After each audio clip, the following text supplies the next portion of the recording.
Storm Squad. We're under attack. We noticed. Waves, come duck. Duck and cover, Dwibs. It's about to get you. What? Jesus. Again? That was one ugly motherfucker. Yeah, the lock broke. And I'm stuck in here. Ah, good God, gravy. But hey, at least conveniently enough for me, this porta potty is bulletproof.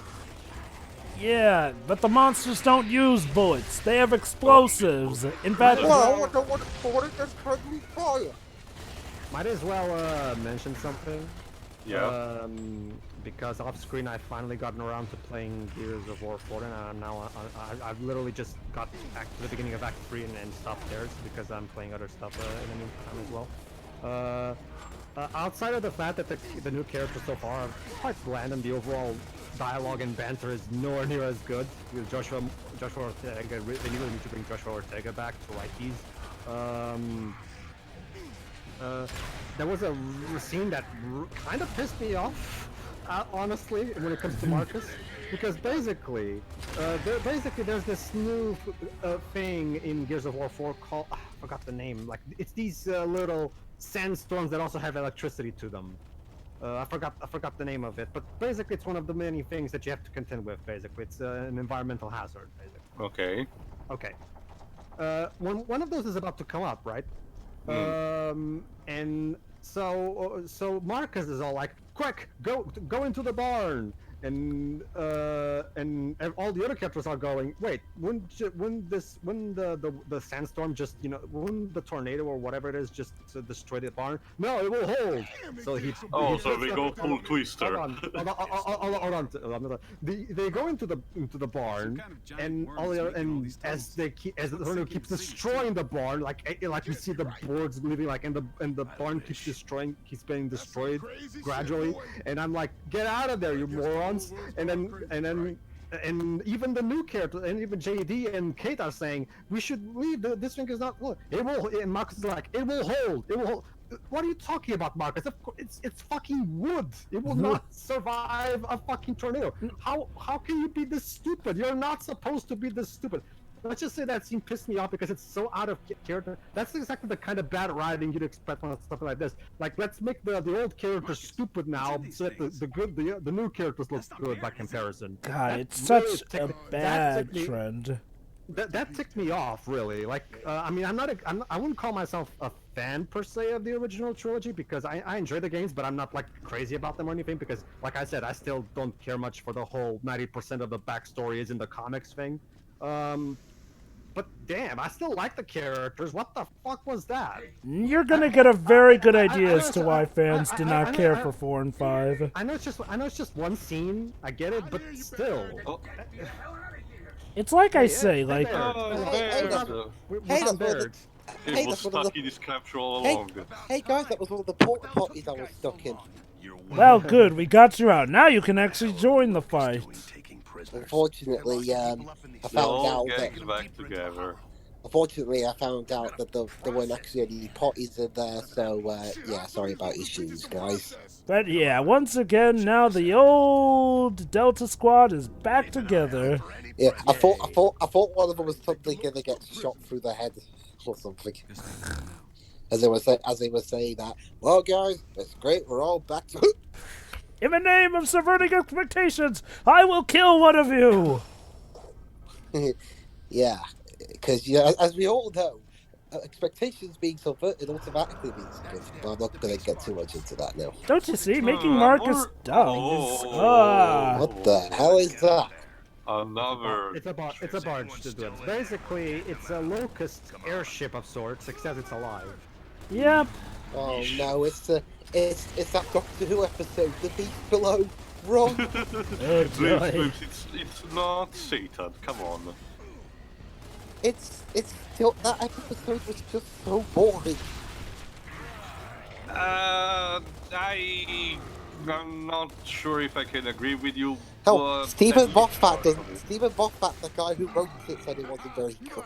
Wow, he actually regretted an episode that he made. I think that was his second episode as showrunner. He and probably all, said that because he didn't raise the stakes high enough or killed any other characters. Oops. Was it supposed to be a high Hold on, stake hold on. raiser? I'll tell you Oh. later. Oh, okay, we just get on. Oh. Thanks Well, for the that's, lift of the giant space bug. That was one of the most pointless cutscenes you've ever seen. I guess it was just there formatting the loading screen and all. Yeah, But, that's the thing. There's a lot, and you can even. Here's the thing: if you try skipping a lot of the cutscenes, these were you're- conflict. if you Sorry, try, go. if you try to do a run this where you're always trying to skip the cutscenes the moment they show up in these games, you'll start noticing this, that some of them are, like Theo said, used to mask the loading screens, because sometimes when you try to skip a cutscene, the game will say, instead of skipping the cutscene, will have a little thing saying loading to tell you that it's still loading, so you have to watch more of the cutscene before you. So basically, a lot of these cutscenes are made also for the purpose of covering up the load screen. Go ahead. Yeah, one thing Sorry, go on, Lips.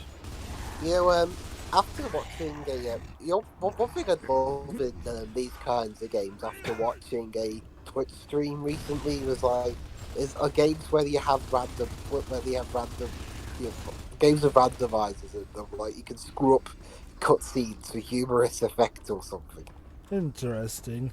Anyway, Pedro, regarding the barn thing, in his defense, if there had been a horse to latch onto, maybe he could have survived that storm. Well, like a tube or something. Joe, the last thing anything should take logic from is from a director who only made one good movie as a director. Like right now, I can't think of any kind of even in-universe explanation on why that was supposed to be a good idea. I also love how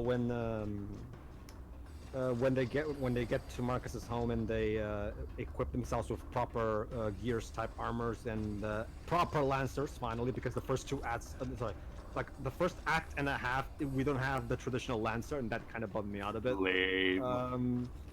Well, maybe those characters were in a difficult situation where they weren't available. Okay, but for context sake, one of the main characters is literally Marcus's son, so he should have had a proper lancer. That's also the weird thing, Lives. The lancer is sort of like the standard dotation for, the forces, the human forces. So you'd think it would be super easy to get one. Well, here's the thing, Theo. The official justification is that, remember, the war was supposedly over, so the cogs, the armored forces of the cog are basically, for all intents and purposes, kind of retired. Okay, take it. So the armors, the weapons themselves probably have also been retired because they were military weapons, so they're not available for civilian use. I'm guessing that's the proper explanation. I still maintain, however, though, that the fact that Marcus was able to keep them in his basement. Marcus was able to keep them in his basement because, well, he was a sergeant, so obviously he would have reserves. I still maintain, though, that it's kind of weird that the child of Marcus was never granted one of those lancers. Well, how old is he in the game? JD is like 20-odd years old, around there. JD is like in the military at that point, though, is the thing. Oh. Well, yes and no. I'll need to wait. Kind of complicated, but I'll need to wait for the LP so I can get full context. Oh yeah. Going into that would require spoilers, but yeah. Don't worry, you'll get it. So far, I think this, unlike the original, it seems like this one is a bit more self-contained. It looks like you don't have to read comics to understand everything, apparently. Oh, there we are. So...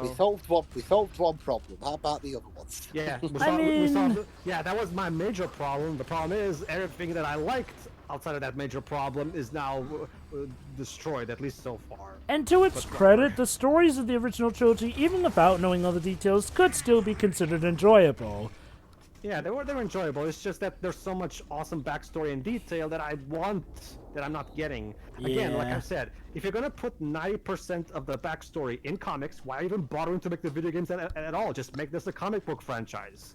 Like, seriously, if someone came to me, okay, Pedro, I'm a big comic book fan, and I love the Gears comics, so I want to try and play the games. Do you have anything that you recommend? Actually, here's what you do.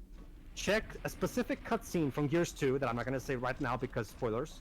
and the ending of Gears free. That's literally the only cutscenes for the games you need to watch. Everything else is in the comics. You're fine. That's my major issue. If you're gonna be like that, why YouTube even is a bother fake, making the games at all? so- Just make this a comic book franchise. Go ahead. And YouTube is a fake, so he doesn't even have to That's what buy I the said. game. I That's why guess said, there is go to one. YouTube and watch those 2 cutscenes. There I you go. gue- You don't need I- to play the game. I guess there is still considered though that like, well, there's the fact that Gears of War was made as a game first before a story. So I Yeah. guess if you're gonna go to Gears of War, you would definitely want to go there. Oh, Oh, can For we the we- gameplay. can we Read the can we prisoners and- kick the door? Hold on. Hey, Ty. Oh, Oh, You've no. seen better days. Jesus. What the fuck? Do you not notice? Remember, we saw the thing stuff on his back list, but he didn't. Remember, he doesn't access to the camera. Does. Wait, what? Oh boy. Wait, seriously? What the fuck? Confused? Don't worry. He'll No, understand. more like what we did to him to reduce him like this. They're breaking people. I can They're breaking them and making them want desire death too. Because Damn. yeah. So this is basically the happening, but it makes Now sense. this is the darkest ending to Digimon I've ever seen. Ty flat out dies. Mind Yes. you, No, I remember correct. Ty got fucking tortured by the villains to the point where he killed himself to stop the pain. Wow. And mind you, if I recall correctly, the game had built up Ty to be this legendary hero among the cogs, someone who was never being able to be killed by the Locust. It's to establish that the Locust are not playing around this time too. Yeah. Yeah, I can see that. yeah. I mean, the main evil Digimon are not fucking around. They killed the main character. Dweebs, it's still tame, no pun intended, to what happens compared to what happened in Tamers, believe me. Oh, good old I Tamers. know all about Tamers. Don't worry. Right, It's well, on- so you do know then. Yeah, I know. Although it has been a while.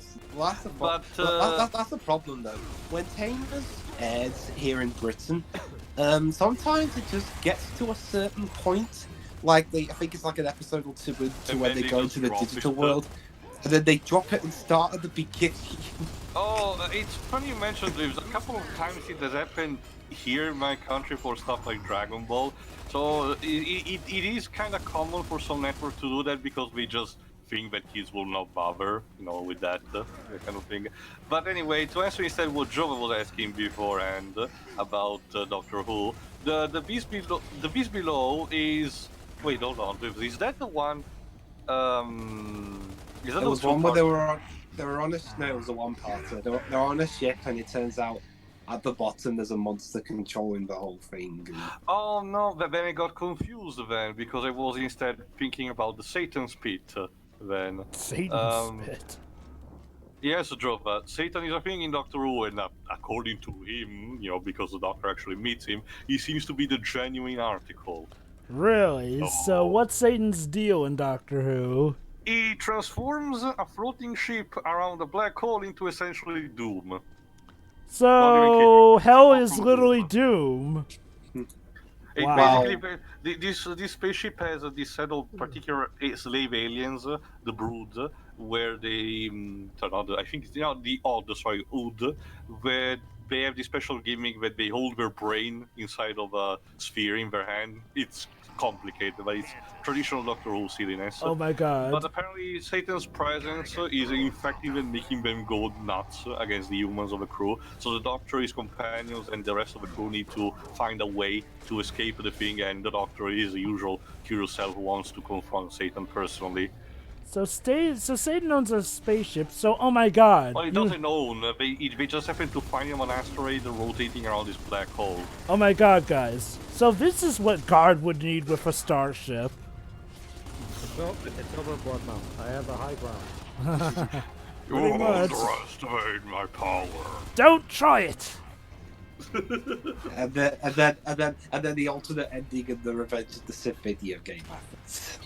Wait, oh my I god, actually I have haven't not played played that one, yet. So what happens? Anakin actually wins in that one? Yeah, Obi-Wan misses his slash and stabs Obi-Wan, killing him. And then he meets up, and then he meets up with the Emperor. Is like, "Well done, Lord Vader. No one is left to oppose us now. The galaxy belongs to us." And then he gives Anakin he gives Vader his lightsaber. And then Vader stabs Palpatine and kills him. And he's like, "No, the galaxy belongs to me," and he becomes the Emperor. Wow. Rule of 2 as per I can usual. totally believe that. The Force Unleashed duology also has this kind of weird alternate endings. I gotta say, with the dark side, that willing to stab each other in the back, I'm surprised they survived long enough to do all the 66. Well, that's why there's always the rule of 2. That's the reason why by the time of episode 1, supposedly they're extinct. Anyway.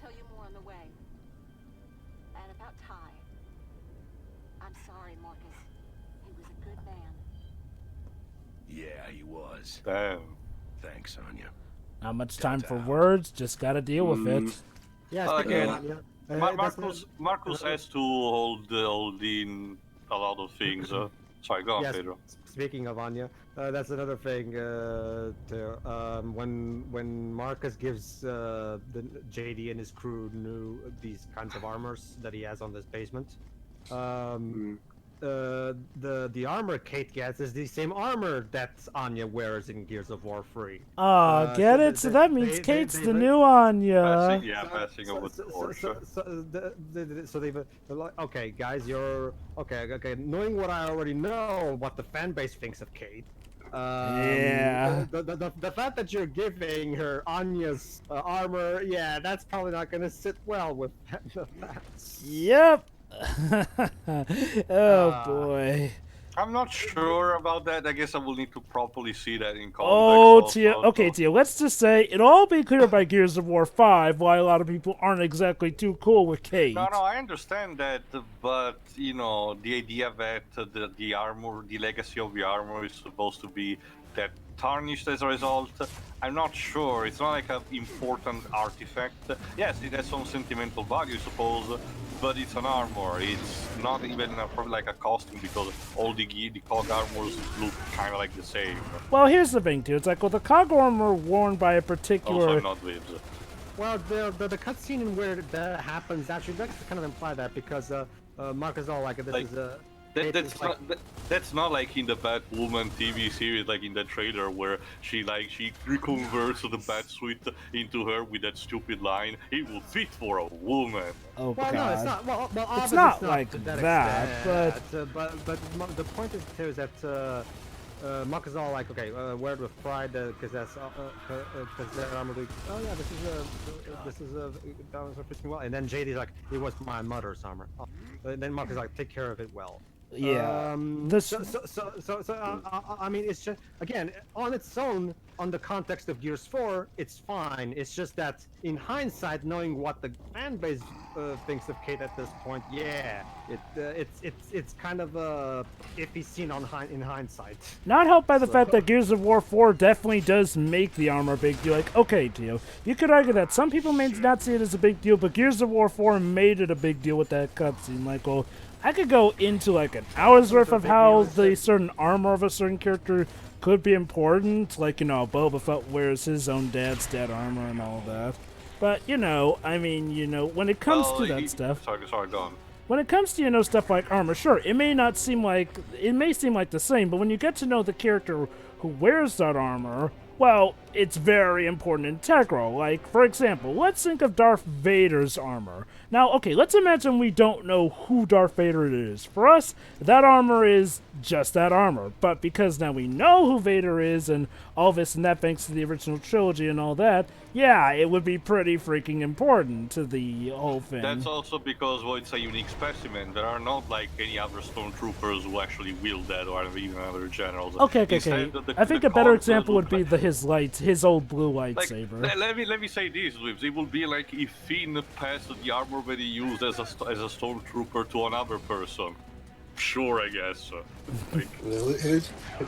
Who'd want that though? It's got someone else's blood on the helmet. I don't think that really works because Finn regrets ever becoming No, I know that, but Stormtrooper anyway. I mean, So in terms of comparison, the armor itself is more common. It just happened to, be a part of a person that the viewer, or in this case the player, was attached to it. But aside from that, it doesn't have that much of a visual, recognition of all. I suppose if we're going off of looks, Anya's armor is one of the more unique looking bits of armor. You'll just have to wait and see, but you'll know what I mean when we get to that. for the record, Teo, it's not the armor that fans usually bring up when they bring up the issues with Oh, I Kate. can imagine. It's just an observation that I'm personally But more making. like in a sense, you're not since your character is like this. So one of the consequences is that you're not respecting the supposed legacy. It probably doesn't help that they clearly want us to love Kate as like not only the new Marcus, but potentially the new Anya in the sense of her being the new. Yeah, that's the thing. JD is supposed to be the main character of Gears 4, but so far the story seems to be more preoccupied with what happened to Kate's mom, rather than whatever happened between Marcus and JD in between both games. And that's one of the main problems with Gears of War 4. So Hey, you're studying my screen time. you know, I think I should call it the Beverly Hills Chihuahua disorder here, where the character I'm guessing the whole screen time thing is probably going to make all the complaints of a character in Persona 5 having a lot of screen time. Put that in retrospective, I'm guessing. You mean Gears 5? You said Persona 5. Yeah. No. What I mean is, since you mentioned something about a character not getting enough screen time. Sure. what does that have to do with Persona 5? No, Persona 5 let him is finish. a Go big. ahead. I won't spoil it exactly, but there's a character, one of the main characters in Persona 5. A lot of fans complain that particular one has an issue with not having much screen time either. Oh, okay. That one. Well, maybe. Wasn't that what Royal is trying to fix then? Well, I don't know. I haven't.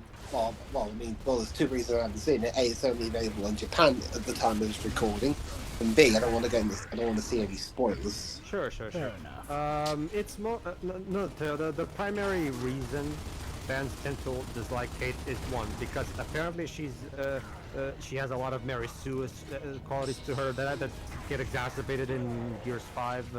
But again, I have to see for myself eventually when we get to it. And the primary reason is because, again, and this boils down to the big problem with Gears 4 and 5 is the fact that those two games basically killed off the dude bro aspect of the franchise. And regardless of what you think of dude bro shooters, being a dude bro shooter is integral to this franchise's identity.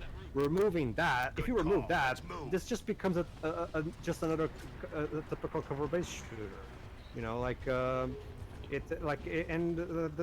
mean, don't get me wrong, we can have women in the squad. I mean, we do that in Gears 3. Gears 3, we have Sam, who's played by what's her name? Do it again. I forgot the voice actress for Chloe. From Life is Strange, you mean? No, from Uncharted. The Australian actress, you know, the one that Claudia Black? That's it, Claudia Black. We have a new awesome, badass female character who's played by Claudia Black, and she's just as great there as she is in the Uncharted series. And we also have Anya, who joins the squad in the third game. So you already have female characters. So yeah, you can have female characters join the action in these games, and that works on time. I'd say one of the most. We also saw in the comics how with a simple and good writing, you can simply make them work just as fine as everyone else. Oh yeah. Like in the comics with Helena Stroud and whatnot too. You exactly. So the fact that we have a woman in the squad, no, that's not the issue. We already had that in Gears 3. Also. It's like what Deadpool said in Deadpool 2, or maybe it's just bad writing. The problem is that there's also the fact that the writing is not very good. But outside of that, it's also the fact that the game completely focuses primarily on her and the dude, and because the male characters that are on the squad are very, very cut and dry boring, if I'm going to be honest so far. So, oh god, like even when the awesome banter we have with the Cole train and all that good stuff. Like in this game, not really. Even when the script does try to have witty dialogue, it always comes across as, yeah, I see what you did there, but not it's hard to explain without actually speaking the dialogue itself to explain. I'll just say it right now. The dialogue here feels way okay. The dialogue in that game feels way too safe compared to the dialogue in the original trilogy. Yeah, Joshua Ortega does a very good job writing the dialogue of these three games, the original trilogy. I mean, Let me but- put it and like his this. abs- and his absence in Gears of War Judgment and Gears of War 4 is definitely felt. Go ahead. Let me put it like this. Imagine if you were trying to make Terminator, but you kidified it so that it's completely viewable for the viewing audience of something like, say, Nick Oh, so Jr. essentially So what it's we a did to Genesis Mortal, then. or no, Mortal Kombat to Defenders of the Realm. They turned Mortal Kombat into a kids' cartoon. Sort of, yeah. Except not a good kids cartoon, just like something that's like, oh, it's for kids, so let's do our writing prowess on the same level Yeah, of Dora the Explorer. Yeah, that actually is a good point, Jova, because the first curse word we hear in Gears of War 4 is when Marcus comes into the picture.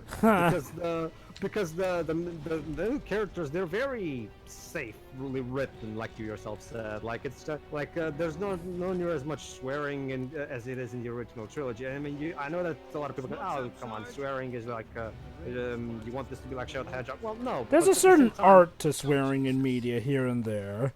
It depends on how you do it. Like let's say in Last of Us, where we had some really good use of swearing on part of Ellie. Whereas with something like David Cage, yeah, obviously David Cage overuses the hell out of curse words. And But, then there's Rogue Warrior. Yeah, but we've already we don't really like to talk about that one because we've already had an LP, so. No, it's mostly like it's mostly the banter in Gears 4 is very this character did a kind of a silly thing, and the other characters are like you. Ah, shucky darn a doodle. Yeah, like it's very I don't know, like it lacks spice, like Think of it like it lacks balls. Think of it like trying to be a Saturday morning cartoon, except even Saturday morning cartoons are ballsy compared to it. Well, I don't know if I go that far, but Well, sure. Okay. Well, I'm sort of using it as like, sort of a spectrum here, like a metaphor. I mean, there's been plenty of Saturday morning cartoons, and while not necessarily graphic or anything, they've been a bit more a little bit ballsy, for lack of a better word. Oh yeah, I'd say one of the best examples is like Spider-Man the Animated Series, which found so many ways to work around the constraints of it being. All right. Yeah. Time for the pickup. Finally. It's a trap. Cliff wants you to. Oh boy, it's the worm. Oh Your favorite, Tio. Well, actually, because this worm actually involves one of the more memorable sequences of the trilogy, so it's fine by me. Yeah. Go, Why- go, go, go! why Get to can't the we- chopper! Why can't we have ever? Why can't we have a safe helicopter pickup ever? There's always an accident. Carmine, come Carmine, on. get in here, Carmine! Come on, Carmine. The truck. Carmine, get that target off of your back. And he got shot, of course. But he's Well, at least still he's so alive. injured. I was just checking the filmography of the I guy can't who wrote believe you Gears, made it either, Carmine. of the guy who wrote Gears 4 and 5. Apparently he was an additional writer for Uncharted No, 4 Carmine! and Uncharted Lost Legacy. No. Oh, interesting. Oh crap, we're going the same place he went! Well, there's for Judgment and 4 and 5, he's the lead writer. It's one thing to be an additional writer, and it's a completely another. Oh, hold on, this is important actually. Fall into a worm's mouth and you'll wake up in paradise. It's like the. This is important. I'll say later. Oh, Tom. That's Tom's wife, yeah. brought you breakfast. The one we're looking for. Oh my Maria. god, she was inside the worm's stomach this entire time. Sweetie, I can't stand all this The kids bloom. are at my mother's, so we got the whole day to ourselves. Oh, do we now? Are you awake? Uh, Dom! Yeah. Oh God, no! You're ugly. Oh, sorry, Marcus, sorry. you're not my type. What do you mean the kids are gone? Don't No, tell like, me. it's like those memes about you fade out and then you fade back to the intro of Skyrim. Hey, you're finally awake. And what was that you were bumbling about the kids being out? Nothing. So, welcome to the inside of the I'm guessing worm. they're at school, most likely. So, Carvey is most likely dead, I guess. Oh yeah, welcome to Or is he? Intestinal Fortitude. What is this, Earthworm Jim? Come on. Yes. Well, instead, First we kill it. All right, so yeah, now we're inside the giant worm. What? mission accomplished. This is our But that's Wow. but that's a faint job actually. Marcos is being the clever, the smart sergeant that he's supposed to be. He decides to take advantage of this situation. We're going to kill this worm from the inside because remember we already established that this worm is the one that's been sinking human cities. So if we kill it from the inside, remember these worms. It's probably are where it's the unkillable. most vulnerable. Remember, these worms are unkillable from the outside, like we've already established, because they have bulletproof armor. So we're going to kill it. We're going to find its heart and kill it. So Lovely. Sounds good to me. tune in. So let's go worm busting in the next part. Tune in for that. Yeah. Yeah. See you for the Alaskan bullworm in the next part.